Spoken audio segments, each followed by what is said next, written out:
everyone, I am Akanksha and today I am going to teach you about the semiconductors and how it is categorized into intrinsic semiconductors and extrinsic semiconductors. In a material, we know the atoms are packed together very closely and there are many atoms. When we consider one isolated atom, we have one nucleus and electrons revolving around it. The outermost electron has a particular energy level. But when we consider a material, there are many other nucleus and also there are many other electrons revolving around them. So when we consider our electron, it gets affected from other nucleus as well as the electrons of those nucleus. Due to those electrostatic forces, the electrons' energy levels form a spectrum and those spectrum are considered as a band. Here we can see that we have two types of band. One is conduction band and other is valence band. The electron's energy which fulfills the valency of the atom is considered as valence band, and also the electron which has the energy to conduct in the material is considered under conduction band. So today we are going to study about semiconductors. But how the materials are categorized? First, there is conductor, insulator and semiconductors. In conductors, we have free electrons which conduct electricity. And in the insulator, we don't have any kind of free electrons which can conduct electricity. But there is semiconductor which comes between the conductor and the insulator. Here we have the big conductivity of conductor as well as the insulator. At 0 Kelvin, the semiconductor do not conduct and it is regarded as an insulator at 0 Kelvin.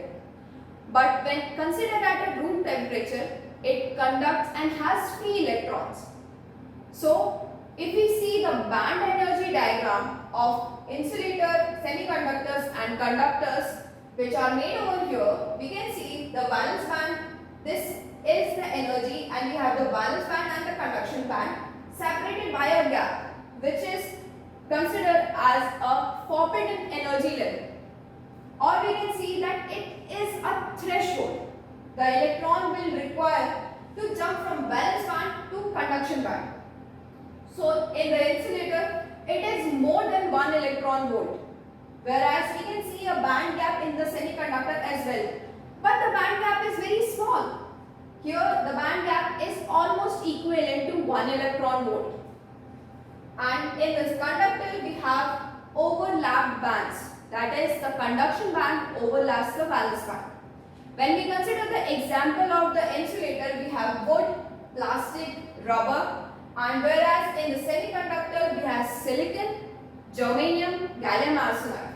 In the conductor we have copper, aluminium or any other metal which conducts the electricity. As we go further, we see the structure of silicon. Silicon has atomic number of 14, which can be categorized as 2, 8 and 4. This 4 means that the silicon has 4 electrons in the valence band and the valence electrons are 4. Both statements are same. So here we can see the structure of silicon. We can see that here covalent bonds are formed. What are covalent bonds? As we know that the bonds which are formed due to the sharing of electron. Here we can see that silicon is sharing its 1 electron with this one and this silicon is sharing 1 electron with this one. So there is sharing of electron at every atom. So we know that this is silicon, 4 valence electron, so it is drawn like this. These dots are considered as the electrons. So when we provide energy to it, what happens?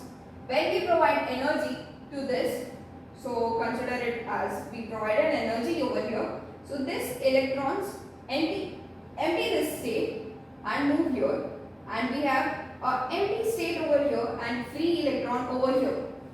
So this empty space is considered as hole, and also this hole is considered to be positive. So this positive attracts the negative electrons towards it, which makes this electron to move over here or the nearby electron to move over to the hole. So this empty a space and occupy this space, whereas here it will be empty. So here we can see the electron moves in certain way and we have a free electron over here. So this generates the electron pair hole. In the semiconductors, we categorized the semiconductor into two types, that is intrinsic and extrinsic semiconductors. Intrinsic semiconductors are pure materials like pure semiconductors, as we have silicon, germanium, without any kind of defect or impurities, whereas in extrinsic semiconductors we have impurities. Extrinsic semiconductors is divided into two types of materials, which is N-type material and P-type material. In N-type material, we have group 15 elements doped into our intrinsic semiconductors, which is like we have pentavalent, that means the valence band it have the 5 electrons.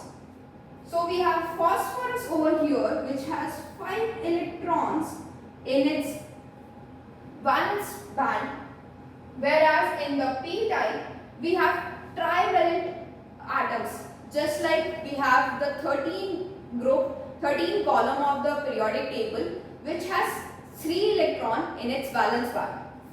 So we can consider aluminium to be there, which has 3 electrons, that is our trivalent. So we have studied the intrinsic semiconductor, how the normal pure silicon works, but when we start about how the extrinsic semiconductor works, so we have here, so we'll make the phosphorus over here to study the N types characteristics. So phosphorus has 5 electrons in their valence band. That means 1, 2, 3, 4. 4 is into the covalent bonds and 1 electron will be free. That means we have already free electron. We haven't provided any kind of energy to the system, but still we have 1 electron. That helps us to reduce the applying voltage. So here we have free electron. Then we will provide some energy to it. Then we will get a hole over here and 2 electrons. And it's not just a single phosphorus atom in this whole structure. There are many phosphorus atoms. That means there are many free electrons, which contributes to the conductivity. As we move forward to the p-type, so we have aluminium over here, and we know that aluminium has 3 electrons in the valence band. So that means in the covalent bonding, 3 electrons will participate, but there is 1 electron less than the silicon. So that means there won't be 1 electron over here. That means we have a generation of a hole over here. So this hole will attract the other electrons to come into this place and occupy this state, and whereas leaving behind 1 more hole. There would be movement of electron over the surface and resulting into conductivity in the material. As we move forward here, so let's draw the band diagram of intrinsic and extrinsic semiconductors. So we have our valence band over here, we have conduction band over here, and we have a Fermi level.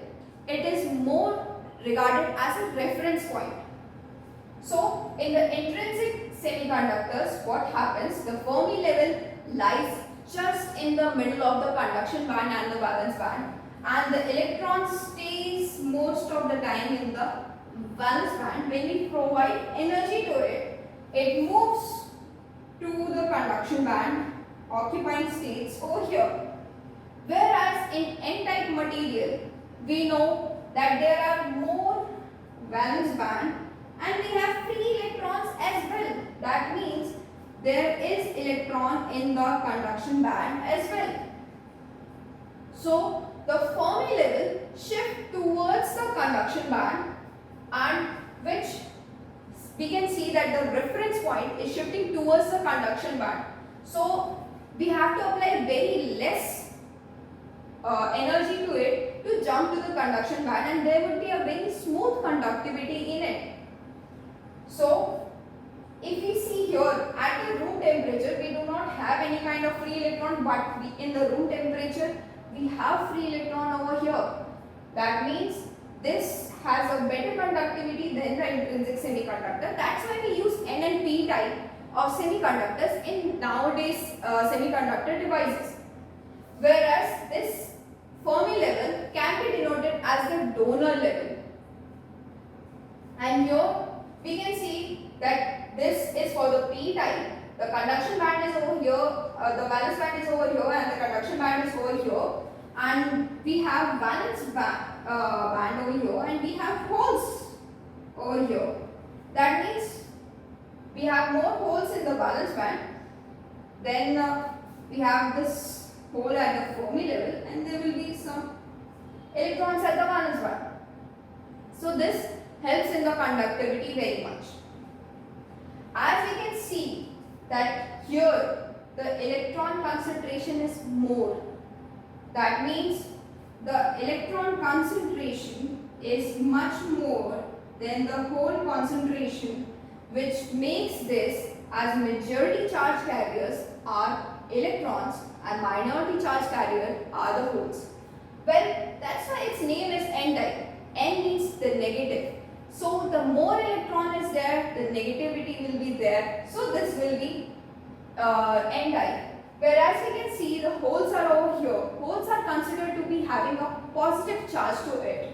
So they are the majority charge carriers will be holes and the electrons will be the minority charge carriers. As we know through the Moore's law, what it says that every year the semiconductors will double up itself, and we can see that how the range is going. It's increasing exponentially, and the graph is really increasing, and how we are including semiconductors in our daily life. So semiconductor has a huge impact on our life. As we can see that we have turned our telephones into just small mobile phones, and now it's just getting thinner and thinner. We are moving towards thin laptops, how sleek it is, how lightweight it is. Because of we are using a lot of semiconductors, and it is reducing its size.